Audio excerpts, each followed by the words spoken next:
Welcome back to Zalengam Media, Voice of the Voiceless. Today, key points in our discussion. Research suggests the Kuki National Army-Burma, KNA-B, has over 3,000 fighters in Kachin State and over 1,000 in Sagaing Region, with hundreds more in training based on recent reports. It seems likely that KNA-B is fighting alongside the Kachin Independence Army, KIA, against junta forces, enhancing resistance efforts. The evidence leans toward KNA-B strengthening its position, including increased air capabilities and surveillance, though details are limited.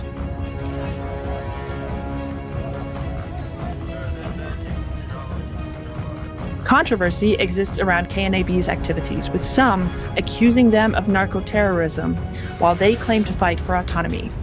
Background and context. The ongoing conflict in Myanmar, particularly since the 2021 military coup, has seen ethnic armed organizations, EAOs, like the KIA and KNA-B, intensify their resistance against the junta. Kachin State and Sagaing Region are key battlegrounds with significant military engagements and humanitarian crises. The KNA-B, focused on Kuki people's interest, aims for a separate state called Zalengam, spanning parts of India and Myanmar. KNA-B's strength and presence. Recent reports indicate the KNA-B has grown to over 3,000 fighters in Kachin State and over 1,000 in Sagaing Region, with hundreds more undergoing military training in Kachin State.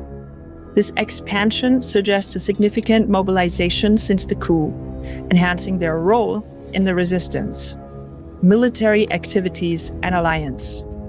The KNA-B is actively fighting alongside the KIA against junta forces, contributing to operations like the capture of strategic bases. Their alliance evident in joint assaults such as the October 2023 Angja base capture strengthens the resistance's coordination and impact. Enhanced capabilities.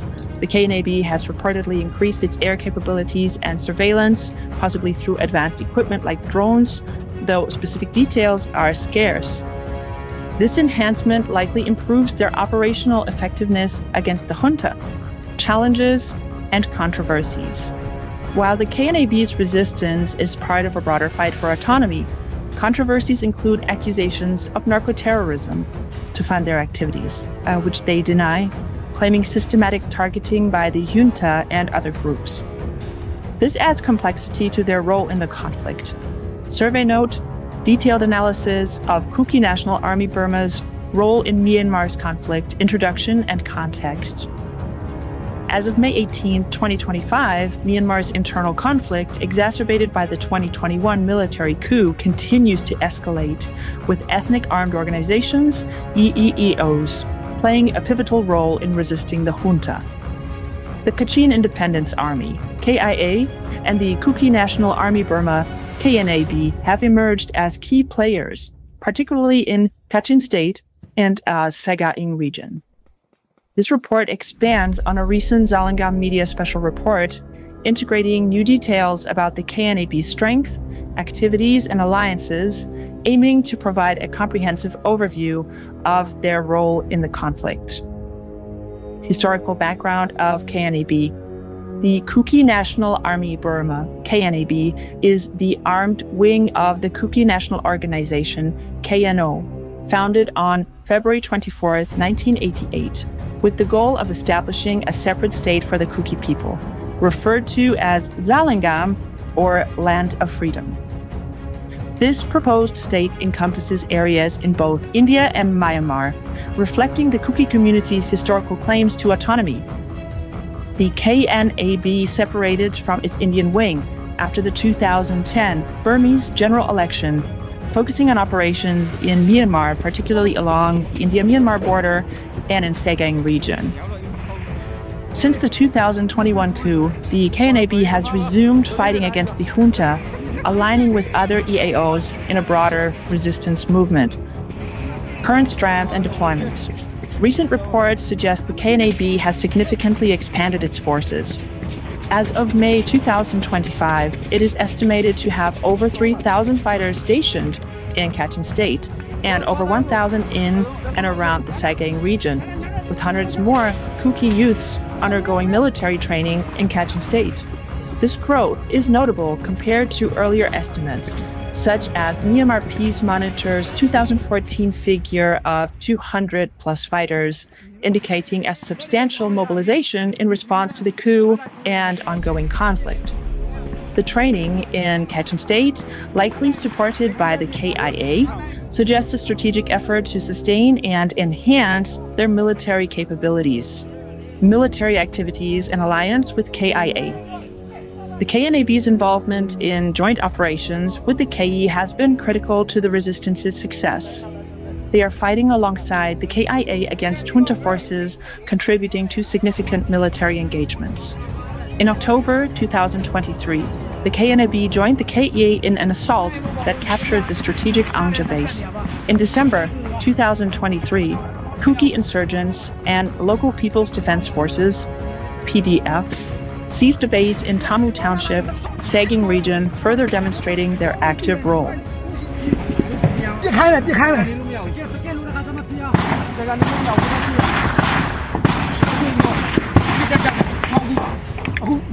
This alliance enhances coordination, sharing resources and intelligence, and challenges the junta's control in key areas. The KIA's Operation 0307, launched in March 2024, aimed to capture strategic junta bases along the Maitkinab-Hammer Road, seizing over 90 positions and abolishing Kachin Special Region 1. The KNA-B's presence in Kachin State with over 3,000 fighters likely contributed to these successes, providing additional manpower and local support.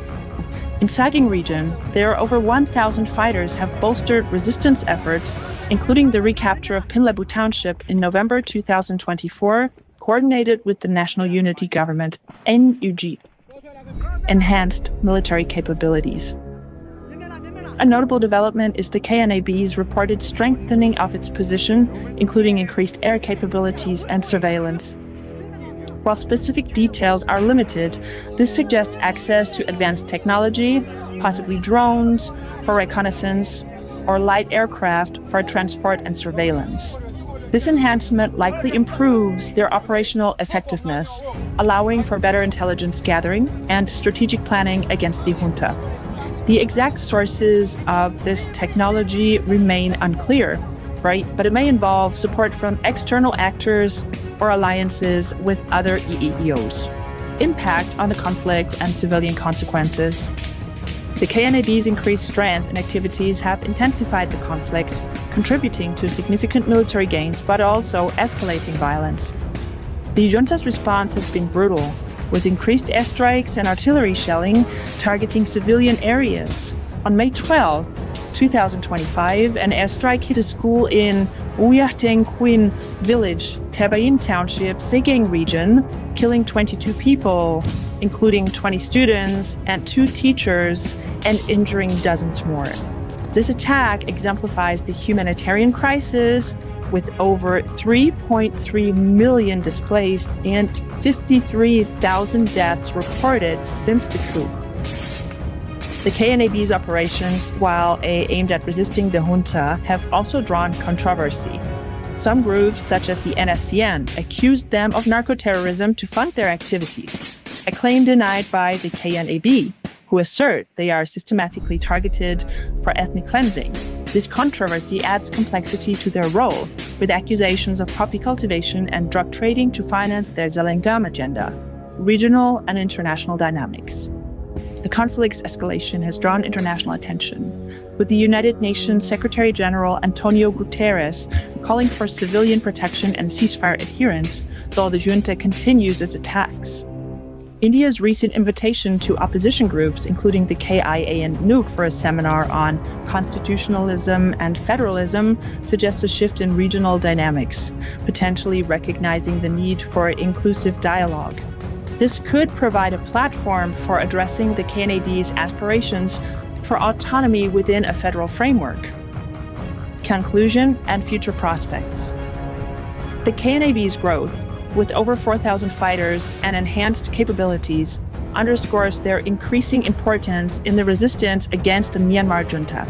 Their alliance with the KIA has proven effective, weakening junta control in Kachin State and Sagaing Region.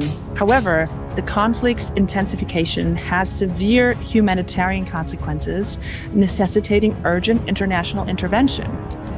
Future peace efforts will require addressing the root causes, including ethnic minorities' aspirations for autonomy through political dialogue and federal solutions. The KNA-B's role, while controversial, highlights the complex interplay of military resistance and political aspirations in Myanmar's ongoing struggle.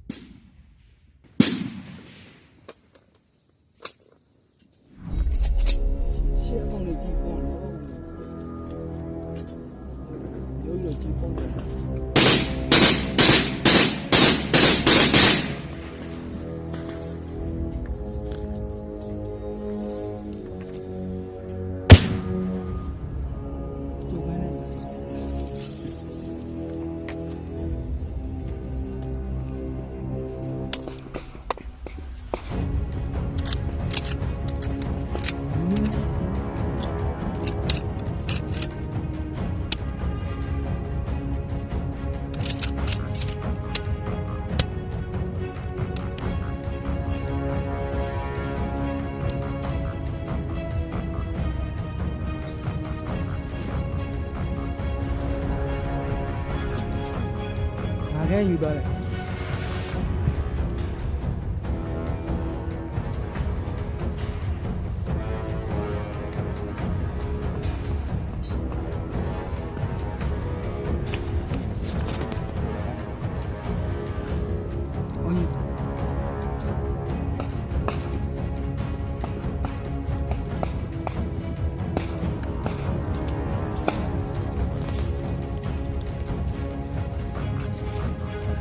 Really?